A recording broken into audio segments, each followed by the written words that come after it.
Boa noite, igreja. Paz do Senhor Jesus seja sobre todos. Amém? Você está preparado para estudar a palavra de Deus essa noite? Sim? Muito bem. Então abra comigo no Evangelho de Lucas, capítulo 1.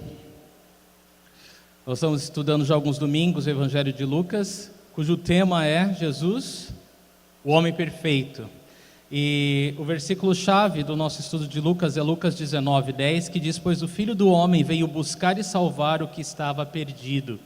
Esse é o nosso versículo-chave. Na semana passada nós vimos uma conversa muito importante. O anjo Gabriel anuncia a Maria que ela foi escolhida por Deus para gerar o Messias.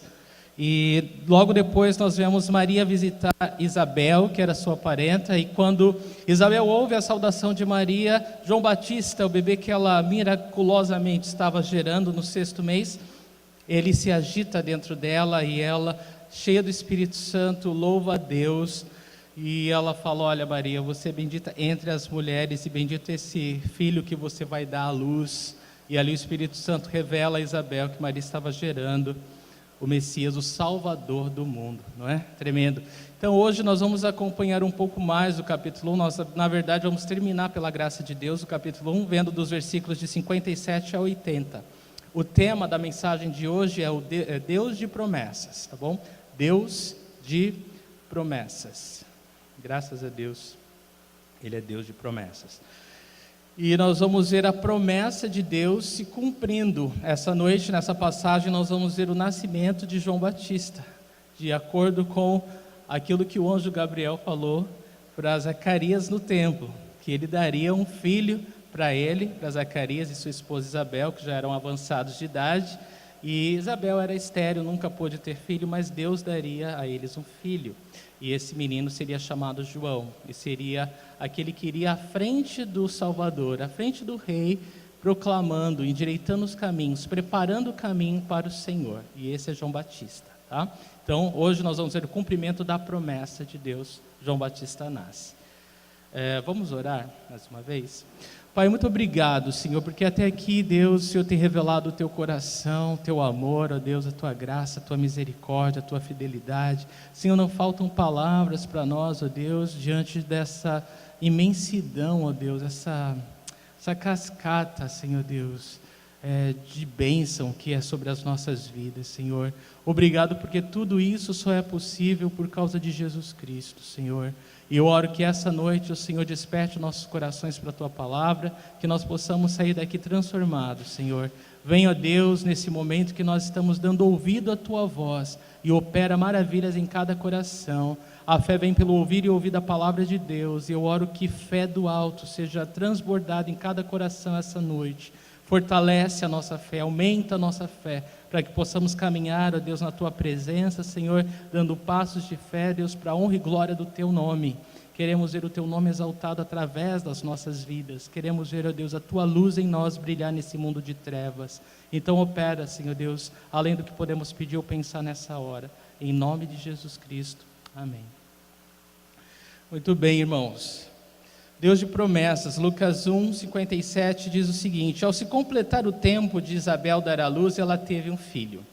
Então, ao completar os 9 meses de gestação, Isabel dá à luz a João Batista. O menino nasce, exatamente como o Senhor havia dito por meio do anjo Gabriel a Zacarias.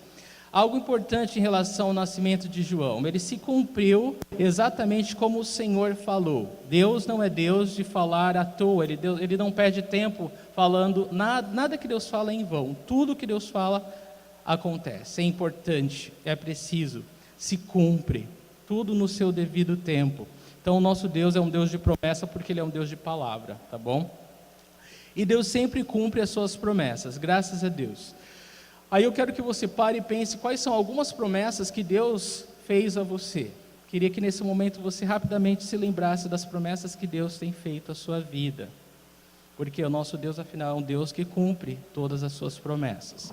No versículo 58, nós lemos que seus vizinhos e parentes ouviram falar da grande misericórdia que o Senhor lhe havia demonstrado e se alegraram com ela. Então, também, como o anjo tinha falado, muitos se alegrarão com o nascimento dessa criança. Vocês se lembram disso? Então, os vizinhos e os parentes se alegraram. Poxa vida, o filho da Isabel e do Zacarias nasceu, esse menino, né? Esse milagre de Deus. Todos se alegraram, todos festejaram, afinal, era um momento de festa, era um momento muito especial na vida daquele casal de velhinhos, né? Era um casal de velhinhos. Então, todos se alegraram, vizinhos e parentes. Eles ouviram falar da grande misericórdia que o Senhor havia demonstrado a eles e se alegraram com eles. É importante lembrar, irmãos, que Israel como nação não se dava às práticas dos seus vizinhos pagãos, né? Todas aquelas nações que estavam ao redor de Israel, eles sacrificavam seu primeiro filho, né? Era uma coisa horrível, mas eles sacrificavam nos braços incandescentes do deus Moloque, eles sacrificavam a criança a outros deuses, mas Israel não. Israel sempre, a não ser quando eles se desviaram dos caminhos do Senhor, né? Aí eles faziam as práticas das nações pagãs. Mas para o judeu, os filhos são herança do Senhor, eles são uma bênção de Deus, né? E eles louvavam a Deus e consagravam a criança a Deus. Então, graças a Deus, Israel como nação, ela não servia a essas práticas pagãs. Uma coisa importante falar sobre morte de criança, né? Irmãos, é muito sério isso. Hoje 1,5 milhão, 1,5 milhão de crianças são abortados só nos Estados Unidos. Isso cresce. No Brasil, infelizmente, isso acontece muito, só que não são registrados dados, né, exatos, estatísticas para isso. Irmãos, olha, é sério, uma criança ela tem uma vida. Nós vimos João Batista se alegrar ainda no ventre da Isabel. A criança ela tem uma consciência espiritual. E eu penso o seguinte, a gente está em uma época muito importante que nós vamos eleger, né, futuros governadores, presidente e todas essas coisas para o nosso país. E eu quero que vocês considerem a importância que uma criança tem no plano de Deus e façam suas escolhas baseadas na palavra de Deus. Qualquer candidato ou partido que ignora a vida ou que acha tudo bem de matar uma criança, isso não é tudo bem para Deus, tá bom? Então pensem nisso antes de votar, por favor. Filhos são herança do Senhor, é um presente, uma graça que Ele nos dá. E só que é interessante, irmãos, voltando aqui para Israel, quando nascia um menino, os músicos se reuniam com os vizinhos e eles faziam uma grande celebração. Aí eles ficavam já na expectativa, né? Quando a criança estava nascendo. Quando era menino, a festa era garantida, mas quando era menina, eles discretamente iam se retirando, né? Não havia tanto motivo para alegria, porque simplesmente a mulher não tinha um valor, né? Não tinha o mesmo valor de um homem nessa época. Mas isso não por causa de Deus, por causa do homem mesmo. E graças a Deus por Jesus, porque Ele veio resgatar a estima feminina, não é? E louvado seja o Senhor por isso. Quando eu olho para minha Rebeca e eu vejo ela sorrindo para mim e eu me derreto todo, aí eu penso, meu Deus, eu teria meia dúzia, uma dúzia, 20 dessa. Por que não? Porque não se alegrar? Meu Deus do céu, esse povo é louco. Como seria o mundo sem mulher? Como seria o mundo sem graça? Aliás, seria impossível vida sem a mulher. Então, eu não sei o que esse povo pensava, mas eu louvo a Deus que Ele nos trouxe o valor, Ele nos ama e Jesus Cristo é o máximo para nós. Então é isso, queridos. Então todos se alegraram com o nascimento daquele menino. O versículo 59 diz que no 8º dia foram circuncidar o menino e queriam dar-lhe o nome do pai, Zacarias. Então era costume, segundo as leis cerimoniais dos judeus, circuncidar a criança ao 8º dia. Circuncidar seria remover a parte, a camada de carne que cobre a glande do pênis, da genitália masculina. Então eles cortavam ali, e isso se chamava circuncisão. E a circuncisão para o povo de Israel era muito importante, porque era como uma marca que simbolizava que ele era um judeu de verdade. Então era uma característica única, né, do judeu, né? Nenhum outro povo da terra fazia isso, mas os judeus sim. Então era uma aliança que Deus estabeleceu e todo menino ao 8º dia tinha que ser circuncidado. Tá? E então era um momento de festa, o menino foi circuncidado, e o menino tão especial, e aí chegou a hora de dar o nome dele. E aí era costume, na época, dar o nome de acordo com o nome do pai ou de alguém da família, né? Alguém próximo, alguém querido. Então, vamos ver o que é que acontece. Lucas 1,60. Mas sua mãe tomou a palavra e disse, não, ele será chamado João. Então, Isabel, ela tem que se impor ali, porque senão, né, já iam querer colocar o nome do filho dela de Zacarias ou sei lá do que, né? Então ela fala, não, ele vai ser chamado de João. Ainda bem que ela lembrava das palavras do anjo, né? O que o anjo Gabriel falou para Zacarias? O nome dele será João. Então, embora Zacarias estivesse mudo, né, ele não podia falar, mas Isabel abriu a boca e falou, não, o nome dele vai ser João. Versículo 61, disseram-lhe, você não tem nenhum parente com esse nome. Nossa, mas que insistência, né? A Isabel, ela já se pronunciou falando que o nome do menino seria João, e o povo ainda insistindo, vocês não tem nenhum parente na família. Eita, o filho é teu, né? É engraçado, né? Quando você tem um filho que você descobre, né? Quantas pessoas elas sabem educar criança. todo mundo é pediatra, todo mundo é incrível. É um povo rico, né? O nosso povo. E aqui o povo estava aqui, não, já, o nome dele vai ser esse, Isabel. Mas olha só. Versículo 62. Então fizeram sinais ao pai do menino para saber como queria que a criança se chamasse. Então, eles falaram, Isabel, eu acho que você está louca. É melhor a gente confirmar com o Zacarias, né, que ele vai dar a palavra final. Vamos lá, Zacarias. E o Zacarias era mudo, estava mudo, vocês lembram disso, né? Então eles faziam sinais, mas aí aí é o que me intriga, né? É o que nos intriga. Porque se ele estava só mudo e poderia ouvir, ele poderia estar ouvindo a conversa deles com a Isabel tranquilamente, né? Eles poderiam falar, então só escreve aí o nome da criança. Mas eles tiveram que fazer sinais. Sinais para mim é quando a pessoa é surda, né? Que aí não tem como ela ouvir. Aí você se comunica através de sinais, tá? Então, ser ou não ser, eis a questão. Se ele estava só mudo ou surdo e mudo, bom, eles tiveram que fazer sinais para Zacarias, e perguntando sobre o nome que ele queria para a criança. E no versículo 63, ele pede uma tabuinha e, para admiração de todos, escreveu o nome dele a João. Então, eu acredito que as pessoas se admiraram, porque o nome que ele queria dar era João, né? Diferente do nome dele de qualquer pessoa da família, isso causou admiração, mas eu acho que também eles ficaram admirados porque Zacarias escreveu João, que era exatamente o nome que a Isabel tinha falado, né? E pensando na possibilidade dele ser mudo e surdo, ele não ouviu o diálogo deles com a Isabel, e isso causou também grande impacto nas pessoas quando ele escreveu João, né?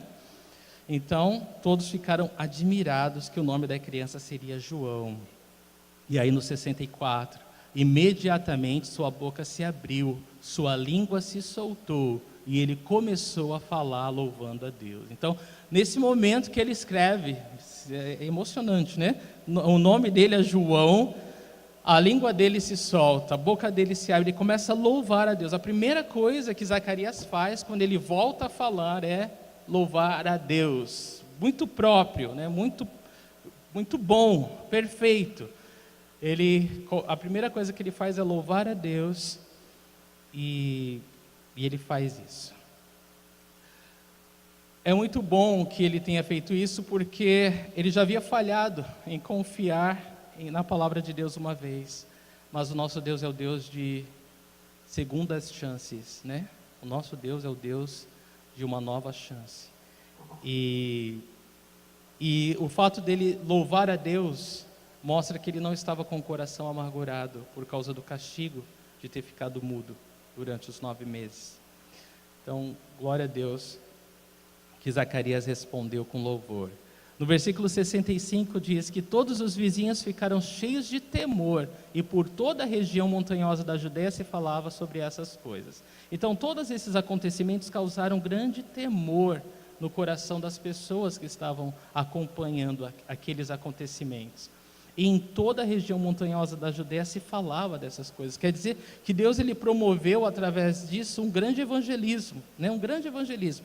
Toda a região montanhosa da Judéia estava falando do que tinha acontecido, que um casal de velhinhos teve um filho, um milagre, e que esse menino, e que os que estavam presentes ali que falavam, e eles viram que o pai ficou mudo, e depois que colocou o nome dele na tábua, começou a falar e louvar a Deus. Então as pessoas começaram a falar, nossa, alguma coisa de Deus está acontecendo, ainda que elas não tivessem entendimento, porque Zacarias tinha ouvido o anjo, e eu acredito que Isabel, porque ela estava gerando filho, ela sabia que era verdade, mas as pessoas não faziam ideia do que Deus estava fazendo ali naquele momento. Mas começaram a se falar, e o mais lindo é que eles foram cheios do temor do Senhor. Esse temor que é essa admiração, que é esse desejo de fazer a vontade de Deus. Eles foram cheios do temor do Senhor. Versículo 66, todos os que ouviam falar disso se perguntavam, o que vai ser este menino? Pois a mão do Senhor estava com ele. Então, todo mundo que ouvia falar dessas coisas, que ficava admirado do agir de Deus, do mover de Deus naquela família, eles se perguntavam, o que vai ser desse menino? O que vai ser? Porque o mover de Deus é grande, o agir de Deus é forte em cima dessa família. O que vai acontecer? O que será que... Quem é esse menino? Né? Eles não tinham um entendimento completo. Mas uma coisa eles sabiam, a mão do Senhor era sobre aquela criança. Tremendo, né? Vamos combinar uma coisa para quinta-feira, comunhão nos lares? Você vai estudar sobre a mão do Senhor na palavra de Deus. Aí a gente comenta na quinta-feira, porque é algo tremendo e poderoso. Quando a mão do Senhor, né? Estuda sobre a destra de Deus, para você ver, é maravilhoso, né? E a mão do Senhor estava sobre aquela criança. Como é bom quando a mão do Senhor está sobre nossas vidas. Lucas 1,67, seu pai Zacarias foi cheio do Espírito Santo e profetizou. Então, o versículo 67 diz que Zacarias, nesse momento que ele louva a Deus, ele foi cheio do Espírito Santo e ele começa a profetizar. Profetizar é falar a palavra de Deus. A profecia é sempre Deus falando com o homem, tá bom? A palavra de Deus, ela é profética. Por quê? Porque é a palavra de Deus. Toda vez que você abre a Bíblia e lê, Deus está falando com você. Então, toda vez que você fala a palavra de Deus, você está sendo usado profeticamente, porque você está falando a palavra de Deus. É por isso que a palavra fala, olha, habite ricamente a palavra em seu coração. Por quê? Porque quando você abrir a boca e falar a palavra, você está sendo usado por Deus. A profecia é um dom espiritual e ela é operada pelo Espírito Santo de Deus. Ninguém fala que Jesus é Senhor, senão pelo Espírito Santo. Então, é um bom modo de ser usado por Deus, falando a palavra de Deus, ser usado por Deus de modo profético. Então, Zacarias, ele abre a boca para louvar a Deus e ele profetiza, ele fala a palavra de Deus, ou seja, Deus vai falar através dele.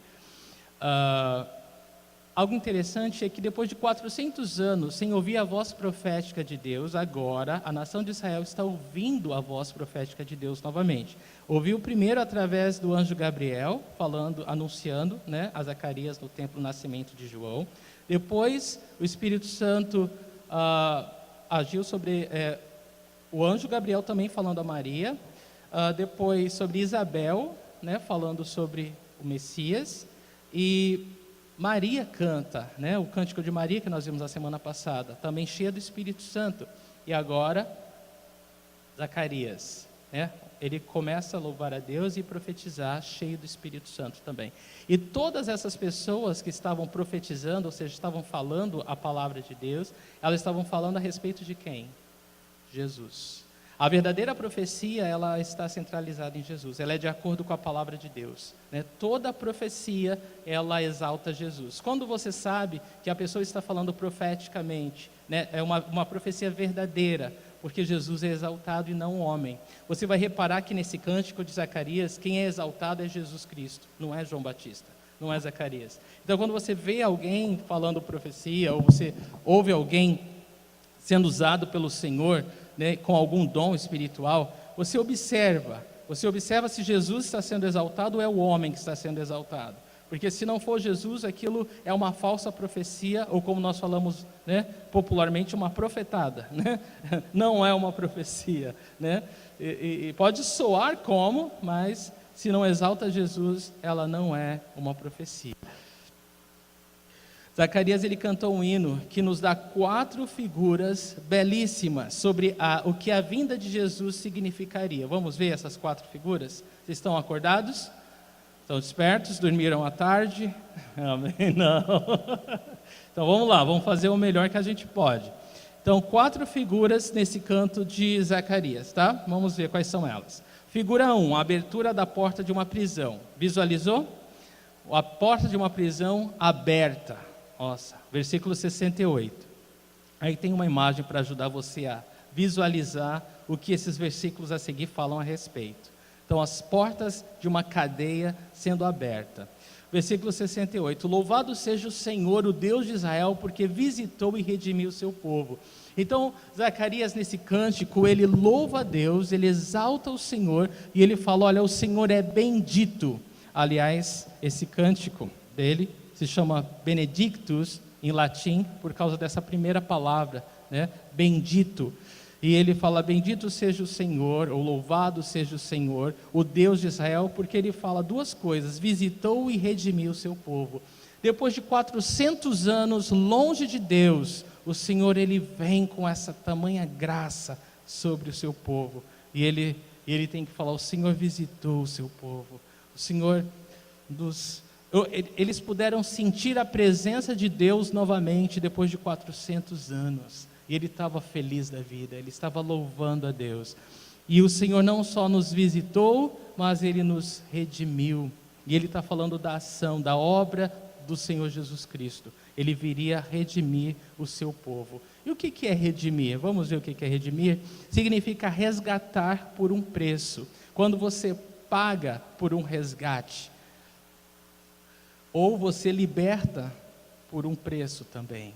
Então imagina que alguém estava refém e pediu um resgate, precisava dessa quantia para devolver a pessoa. Todos nós éramos reféns do diabo, né? Todos nós éramos escravos. O termo redimir se referia para a libertação de um prisioneiro ou de um escravo. Então todos nós éramos prisioneiros de Satanás ou escravos do pecado. E todos nós precisávamos dessa redenção, dessa libertação. E Jesus foi quem pagou o preço para que nós fôssemos libertos do poder de Satanás ou da escravidão do pecado. Então é isso que Zacarias está falando. Louvado seja o Senhor, o Deus de Israel, porque visitou e redimiu o seu povo. Nós estávamos presos, mas o Senhor nos libertou. Louvado seja o Senhor. Então, Jesus, ele veio libertar os cativos do poder de Satanás. Todos os que não conhecem a Jesus são cativos, estão presos pelo poder das trevas, eles são escravos do pecado. Eles não têm poder para se libertar dos grilhões e das amarras que o pecado os impõe. Eles não têm o poder sozinhos de se libertar das garras de Satanás. Era necessário que o Redentor viesse, era necessário que Jesus viesse pagar esse preço, e com o seu sangue, Jesus Cristo pagou o preço do nosso resgate. Amém? Você se alegra com isso? Com o seu sangue inocente, puro, Jesus, ele pagou o preço do nosso resgate. Nós somos libertos. Você não está mais preso, você não é mais refém do diabo, você não está mais escravizado ao pecado. Jesus Cristo te libertou. Isso é maravilhoso, né? Isso é maravilhoso. Figura 2, versículos de 69 a 75. A vitória de uma batalha. Você consegue visualizar como que seria uma imagem de uma vitória numa batalha? Muito bem. Vitória de uma batalha, tá bom?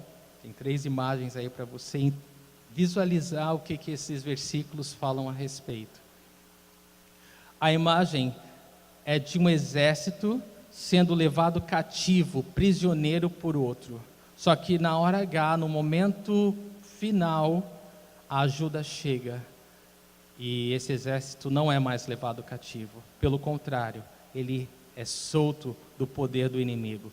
E o inimigo é totalmente devastado, totalmente derrotado. Todos nós estávamos presos por Satanás, por causa do pecado. Todos nós servíamos a Satanás por causa dos nossos pecados. Mas quando Jesus Cristo veio e ele não só nos libertou da prisão, ele destruiu quem nos oprimia. Ele destruiu Satanás. Então é essa visão que esses versículos agora nos mostram. Nós não fomos apenas soltos, nosso inimigo foi destruído. Foi destruído de tal modo que ele não pode nos escravizar de novo. Eu vou repetir. O nosso inimigo, ele foi destruído de tal forma que ele não pode nos escravizar de novo. Amém? Amém. Louvado seja o Senhor. Versículos 69 e 70. Ele promoveu poderosa salvação para nós na linhagem do seu servo Davi, como falara pelos seus santos profetas na antiguidade. Algumas versões dizem ele erigiu um chifre de salvação. Chifre significa, simbolicamente na palavra de Deus, poder. Então, ele promoveu essa poderosa salvação para nós na linhagem do seu servo Davi. Você veja que ele está falando de Jesus. Ele continua louvando, ele está profetizando e ele está falando de Jesus aqui. Jesus é a nossa salvação. Ele é a provisão de Deus para a nossa salvação. E ele tinha que vir da linhagem do servo Davi, né? Davi por duas razões, né? Davi foi um rei, o maior rei de Israel, um homem segundo o coração de Deus, e Jesus Cristo, o Messias, o Salvador do mundo, ele deveria vir da linhagem de Davi, e Jesus veio da linhagem de Davi.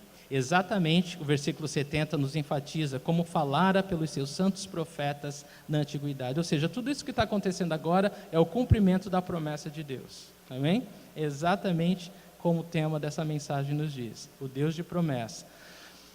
A palavra salvação, igreja, ela carrega o significado de saúde e de inteireza. Eu quero que você entenda isso. Quando Jesus salvava o leproso, ele falava, olha, a tua fé te salvou, né? Você ficou curado, você teve a saúde restaurada. E tantas outras vezes, quando ele fala, a sua fé te salvou, essa salvação te fez inteiro, te fez completo. A salvação do Senhor, ela é completa. Né? Ela é completa, ela é corpo, alma e espírito. E quando ele pagou o preço, né, nesse resgate, ele comprou para ele. A gente vai falar um pouquinho disso mais tarde, porque nesse cântico Zacarias ele fala, olha, ele nos libertou do poder do nosso inimigo para servi-lo sem medo. Então, mas presta atenção nisso. Salvação significa essa inteireza, tá bom? Não importa o estado que a pessoa do cativo. Quando Jesus salva alguém, ele faz essa pessoa completa, ele faz essa pessoa inteira. Nós viemos ao Senhor em pedaços, nós viemos ao Senhor em frangalhos, nós viemos ao Senhor destruídos, mas o Senhor, ele faz dos nossos pedaços, dos nossos cacos, algo novo, algo inteiramente novo. Amém? Deus faz algo totalmente novo, porque essa é a especialidade do Senhor. Nós somos castigados pelo pecado, nós somos oprimidos pelo diabo, nós estávamos sendo esmagados, triturados por esse mundo, mas aí Jesus vem e ele nos pega, ele unge, ele ata, ele cura, ele transforma, ele faz uma nova história, ele escreve uma nova história com as nossas vidas, de tal forma que tudo que nós passamos, ele acaba restaurando, remindo, de tal forma que ele usa agora tudo para a honra e glória dele. Esse é o Deus que nós conhecemos, né? Esse é o nosso Senhor Jesus. Então, é isso que ele nos faz. Ele sempre vai nos tornar inteiros espiritualmente. Quando você confia em Jesus Cristo como Salvador, você é liberto do poder de Satanás, é transportado para o reino de Deus, é redimido e perdoado. Perdoado. Vamos falar disso daqui a pouco. Então, o Redentor tinha que vir da casa de Davi, pela importância de Davi, mas principalmente porque deveria ser de acordo com as promessas de Deus a Israel. Versículo 71. Salvando-nos dos nossos inimigos e da mão de todos os que nos odeiam. Veja que a salvação do Senhor, ela nos salva das mãos dos nossos inimigos. E quem é o nosso inimigo? Satanás. Ele é o inimigo das nossas almas. A Bíblia fala que nosso inimigo, a nossa luta não é contra a carne ou sangue, ou seja, não é contra seres humanos, mas é contra o diabo e os demônios que operam nas regiões celestiais. Então, nós temos um inimigo, a Bíblia nos declara isso, e nós estamos em guerra contra ele, mas a verdade é que o nosso inimigo, por causa da obra de Jesus na cruz, ele já está falido, ele já está derrotado, ele não tem poder mais sobre as nossas vidas. Louvado seja Jesus, não é? Então, ele veio nos salvar dos nossos inimigos e da mão de todos os que nos odeiam. E olha, para Israel, isso daqui é muito precioso. Por quê? Embora hoje Israel não creia em Jesus como Messias, eles ainda estão esperando como nação o Messias, a palavra de Deus ela vai se cumprir. E vai se cumprir espiritualmente e fisicamente.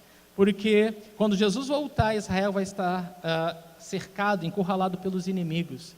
E ali eles vão ver, Jesus vai descer e eles vão olhar como aquele que foi transpassado. E eles vão se humilhar em arrependimento e reconhecer, nós matamos o Cordeiro de Deus. E Jesus vai salvar Israel e Jesus vai estabelecer o reino na terra. Vai livrá-los das mãos de todos os que o odeiam, de todos os seus inimigos. Então, é espiritualmente, mas é fisicamente também para Israel. Lucas 1:72, para mostrar sua misericórdia aos nossos antepassados e lembrar sua santa aliança. Veja que novamente ele fala lembrar da sua santa aliança. A aliança é um pacto, a aliança é uma promessa, são votos, são juramentos. Então tudo que o Senhor falou, Ele vai cumprir. E aí nesse cântico, Zacarias, ele fala que tudo isso é para mostrar a misericórdia de Deus aos antepassados. Então, todas as promessas que Deus fez para Abraão, para Isaac, para Jacó, para Davi.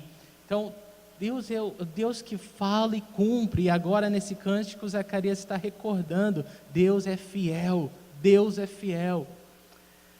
E Ele cumpre, Ele mostra a misericórdia dEle, Ele lembra das suas promessas. E no 73 ele fala do juramento que fez ao nosso pai Abraão. Eu separei Gênesis 12:3 para você, que olha só a promessa de Deus para Abraão.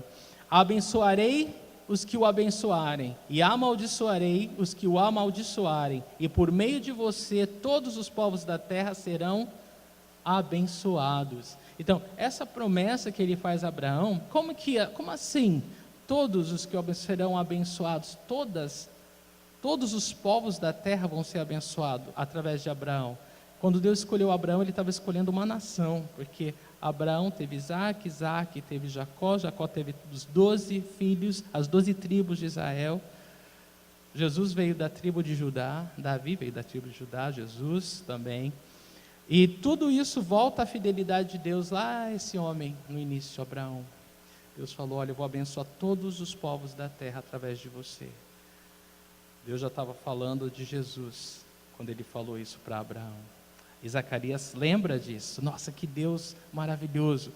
Lucas 1:74, resgatar-nos da mão dos nossos inimigos para o servirmos sem medo. Veja, quando Deus nos resgata da mão do nosso inimigo, é para servi-lo sem medo. Sabe por quê? Porque o reino de Deus é totalmente o oposto desse império de Satanás. Nas trevas, no reinado, no império das trevas, você é obrigado a servir, você é um escravo, você é punido, você vive debaixo de angústia, porque você quer se libertar e você não tem poder para se libertar. Então você é obrigado a viver no pecado, obrigado a viver uma vida medíocre, obrigado a viver abaixo das expectativas de Deus. Você é obrigado, você não tem poder para sair disso. Mas Jesus, Ele nos livra do inimigo para nos trazer para Ele. Só que o reinado dele, como que é? Existe opressão, você está aqui porque você foi obrigado, você é obrigado a servir Jesus, existe uma arma, existe alguma coisa, olha, se você não me servir, eu vou te... Não, nós servimos sem medo agora. Antes nós vivíamos opressos. Lembra quando você era assim que conhecia Jesus? Você vivia por obrigações religiosas. Se eu não fizer, isso vai acontecer.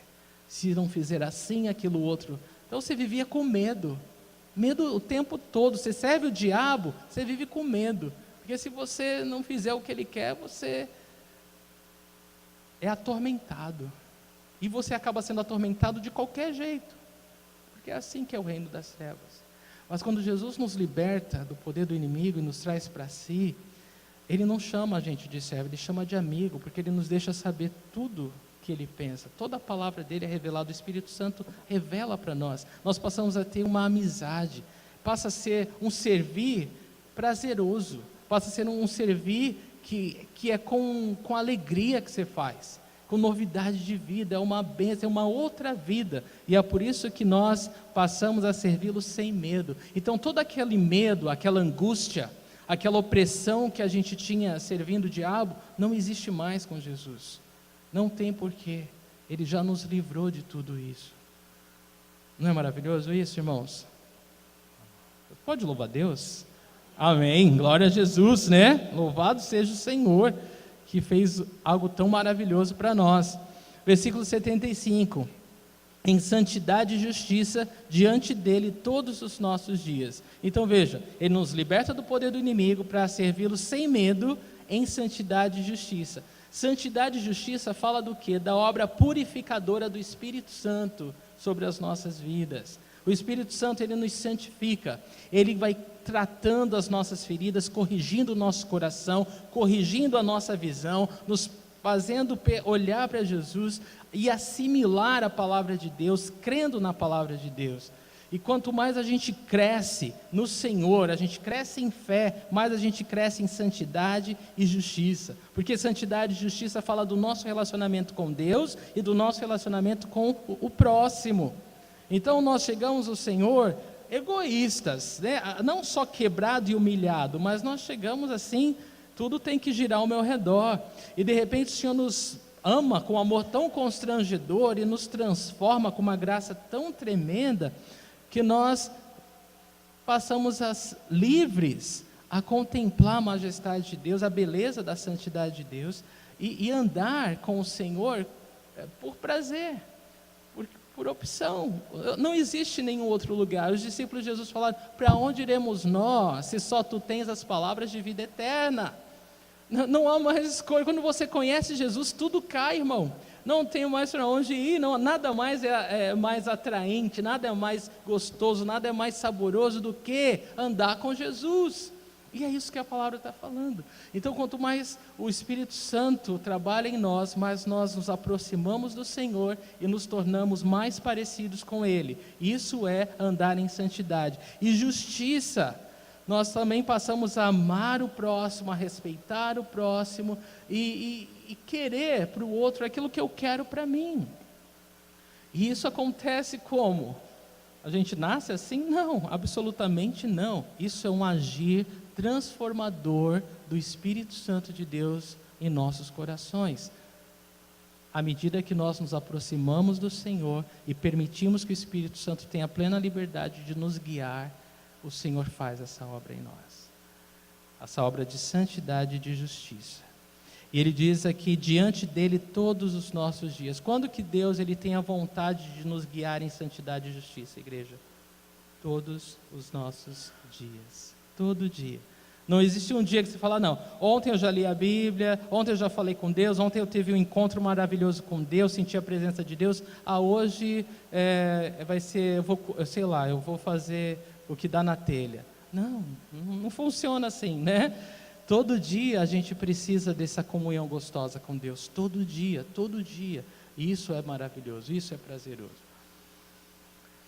Figura 3, o cancelamento de uma dívida, versículos 76 e 77. Consegue imaginar uma imagem de uma dívida cancelada? Imagina, você está falido, endividado até os cabelos, não tem como pagar, nem vendendo, né, as meias. Você consegue pagar a sua dívida. E pior, Se você não pagar, você vai preso. Mas vamos entender melhor essa figura. O que você fez, a dívida que você tem, se tornou um crime capital. Isso significa que a sua pena vai ser a morte. Não tem jeito. Você está condenado e destinado a morrer. E aí agora você imagina que essa dívida foi cancelada. Bom, é essa a imagem dos versículos seguintes. Lucas 1,76. E você, menino, será chamado profeta do Altíssimo, pois irá diante do Senhor para lhe preparar o caminho. Depois de falar de Jesus, agora Zacarias ele foca no filho dele, João, e ele começa a falar sobre o que João iria fazer. Ele fala: você, menino, será chamado profeta do Altíssimo, irá diante do Senhor e vai lhe preparar o caminho. É isso que João veio fazer. Isso foi no versículo 76. No 77 ele diz: dar conhecimento da salvação ao povo de Deus e mostrar às pessoas a remissão dos seus pecados. No versículo 79, dar luz àqueles que andam na escuridão e guiar o povo de Deus no caminho da paz. Então, essa era a missão de João Batista. E eu quero chamar a atenção de você porque ela é muito parecida com a nossa missão. Nós estamos aqui hoje preparando o caminho do Senhor, porque Ele vai voltar. E as pessoas precisam conhecer, ela precisa que nós sejamos profeta de Deus, falando a palavra de Deus para elas. As pessoas precisam que a gente fale agora da volta do nosso Senhor, que Ele está para voltar, e a gente vai preparar o caminho dele falando. As pessoas precisam ter conhecimento da salvação, porque elas não têm. Por que as pessoas hoje estão lá fora, perdidas, angustiadas? Imagina, eu quero que você imagine as pessoas, os casais, vocês imaginam a angústia das pessoas, sem ter uma saída, sem ter uma esperança, sem ter uma notícia maravilhosa de que seus pecados foram perdoados, de que ela teve as portas da prisão onde ela se encontra aberta. As pessoas estão lá presas, mas se ninguém for falar para elas, elas vão continuar lá. Então, nosso papel como João Batista é dar conhecimento à salvação às pessoas. Muitos de Deus estão lá fora e precisam ouvir. Mostrar às pessoas a remissão dos seus pecados. As pessoas precisam saber que seus pecados foram perdoados em Cristo Jesus, para que elas creiam e sejam salvas. Dar a luz àqueles que andam na escuridão e guiar o povo de Deus no caminho da paz. Então, é exatamente a nossa missão. Amém, queridos? É a nossa missão. Versículo 77. Para dar a seu povo conhecimento da salvação mediante o perdão dos seus pecados. Então, as pessoas precisam saber que foram perdoadas. E olha só o que significa perdoar ou remer. Perdão ou remissão significa deixar ir, mandar embora, apagar, cancelar, despedir e quitar uma dívida. Então, foi o que nós recebemos em Cristo Jesus. A dívida que nós tínhamos, que nos destinava à morte eterna, à separação eterna de Deus, ela foi cancelada, ela não existe mais, essa dívida. Jesus pagou para nós essa dívida. Então, nós somos imensamente gratos, nós somos imensamente abençoados por esse perdão, porque Ele despediu essa dívida, Ele apagou essa dívida, Ele mandou essa dívida embora, Ele cancelou essa dívida. E a última figura, a figura 4, é o alvorecer de um novo dia, 78 a 79, nos lembra da esperança, né, que Jesus nos traz e que as pessoas precisam saber também. Esse mundo é de trevas, né? Mas Jesus ele trouxe a esperança da vida eterna. E essa é a imagem desse novo alvorecer. O versículo de 78 e 79 diz: por causa das ternas misericórdias de nosso Deus. Zacarias lembra nesse cântico que tudo isso é por causa das ternas misericórdias de Deus. Ternas misericórdias. O que Deus compassivo nós servimos, irmãos. Deus, Ele tem ternas misericórdias. E esse novo sol fala de Jesus, né? E João Batista, ele ia brilhar sobre aqueles que estão vivendo nas trevas e na sombra da morte e guiar os pés no caminho da paz. Porque ele estava falando de Jesus, ele estava anunciando a palavra de Deus para as pessoas. E é isso que acontece quando a gente fala, as pessoas são iluminadas, aquilo que elas não estavam enxergando, elas passam a enxergar. E agora elas têm um caminho para seguir, agora elas têm uma opção. Antes elas não tinham uma opção, elas viviam em escuridão completa. Mas quando você traz a palavra de Deus, você traz luz para as pessoas. É um novo brilhar, um novo horizonte. E agora elas podem vislumbrar aquilo que era escondido delas. E isso está nas nossas mãos. Lamentações 3, de 22 a 23, diz que graças ao grande amor do Senhor é que não somos consumidos, pois as suas misericórdias são inesgotáveis, elas nunca acabam, renovam-se cada manhã, grande é a sua fidelidade. Versículo 80, esse último versículo da passagem de hoje, diz que o menino crescia e se fortalecia em espírito e viveu no deserto até aparecer publicamente a Israel. Então, João Batista, esse versículo resume a infância e adolescência de João Batista. Ele crescia e se fortalecia em espírito e viveu no deserto até aparecer publicamente a Israel. Imagina uma criança crescer, né, no deserto, aprendeu a ser forte, estava longe de todo o paparico, de todo o mimo da cidade grande, né, de toda a facilidade. E isso deu a João Batista uma ousadia incrível, né, que ele não temia falar a verdade ou a palavra de Deus para as autoridades, os governantes e qualquer pessoa que Deus o mandasse. E esse era o papel dele. O ministério de João Batista, a gente vai ver mais para frente, ele cresceu muito. Realmente Deus usou. Muitos em Israel se converteram e foram batizados, né? As pessoas estavam se voltando para Deus, Deus estava usando João, mas quando Jesus aparece em cena, João é aquele que fala: eis o Cordeiro de Deus, aquele que eu não sou digno de desatar as sandálias, é necessário que ele cresça e eu diminua. E João Batista, ele se alegra por ter cumprido o papel que Deus o enviou para cumprir, né? Mas agora o Messias tinha chegado, aquele que é o grande, aquele que é o maior, aquele que é o principal, estava no mundo. E isso é maravilhoso. Vamos só resumir o que o cântico de Zacarias nos mostrou. Jesus é a provisão de Deus para a nossa salvação. Jesus é aquele que nos salva dos nossos inimigos. Jesus é a resposta da misericórdia de Deus prometida aos patriarcas. Jesus é o único a lembrar e cumprir todas as promessas. Jesus nos capacita a servi-lo sem medo. Zacarias, irmãos, ele não conheceu Jesus. Ele não conhecia, pelo menos quando ele fez esse cântico, né? Jesus ainda estava para nascer. E ele o amou, e ele o exaltou, e ele falou dele. Irmãos, e o que dizer de nós que conhecemos Jesus, que provamos do Senhor, do amor e da graça de Deus, do perdão de Deus? Quanto mais nós devemos louvar ao Senhor, não é? Exaltar a Deus de todo o coração. E como o tema da nossa mensagem é Deus de promessas, eu quero lembrá-lo de algumas promessas da parte de Deus. Talvez você esteja se sentindo falho com Deus. Salmo 118:4 diz que o seu amor dura para sempre, o amor do Senhor dura para sempre. Talvez você se sinta longe de Deus. Hebreus 13:5 diz: nunca te deixarei, nunca o abandonarei. Palavras do Senhor.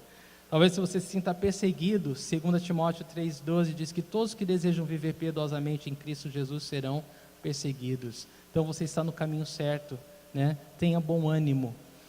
Se você se sente triste, Mateus 5:4 fala que bem-aventurados que choram, pois serão consolados. O Senhor, Ele tem o consolo que você precisa essa noite. Se você se sente em condenação, acusado pelo diabo, Isaías 1:18 fala: embora seus pecados sejam vermelhos como a escarlate, eles se tornarão brancos como a neve, porque o Senhor é aquele que transforma as nossas vidas e nos escreve uma nova história. Preso, se você se sente preso, João 7:32 diz: e conhecerão a verdade os libertará. A verdade é a palavra de Deus, ela liberta todos que creem nela. com medo. Se você está com medo, Josué 1,9 diz: não se apavore, nem desanime, pois o Senhor, o seu Deus, estará com você por onde você andar. E se você se sente humilhado ou injustiçado essa noite, Tiago 4,10 diz: humilhe-se diante do Senhor e Ele os exaltará. Amém? Eu não sei como é que está o seu coração, mas o Senhor é digno de louvor. Vamos ficar em pé? Eu quero orar com você.